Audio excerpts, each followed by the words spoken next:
Pierre Charvet, la voix, pour vous, c'est un instrument, comme on l'entend dire parfois? Oui, c'est un instrument un peu particulier, puisque c'est un instrument qu'on porte toujours sur soi. D'ailleurs, les chanteurs font toujours attention à leur santé, on les voit souvent avec des grands foulards.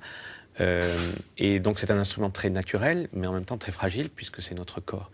C'est même peut-être le premier instrument, puisque peut-être qu'au départ on a chanté il y a très très très longtemps, avant de faire des flûtes. Un bébé pousse des cris avant de taper dans ses mains.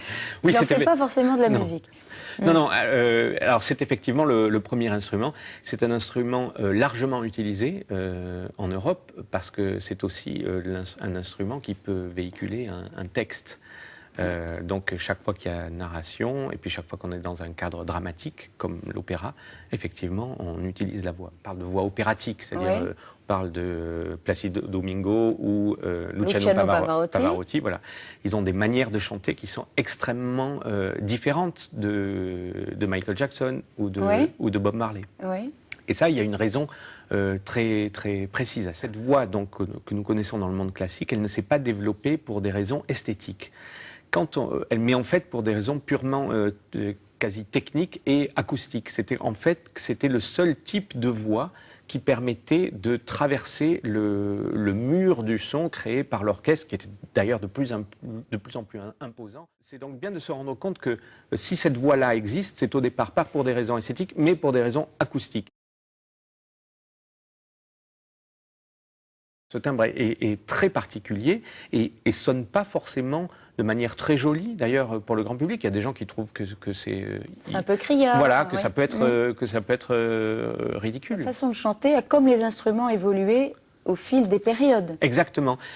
Typiquement, au XXe siècle, il y a quand des compositeurs se sont mis par souci de rompre avec le 19e et le gigantisme et le pompier du 19e, des compositeurs sont remis à écrire des œuvres avec des instrumentations beaucoup plus réduites. Du coup, il leur est arrivé de demander aux chanteurs de ne plus chanter comme ils chantaient. De ne plus hurler. Voilà. Un très bon exemple comme ça, c'est dans les années 1910, c'est Arnold Schoenberg, dans une œuvre qui s'appelle Pierrot lunaire.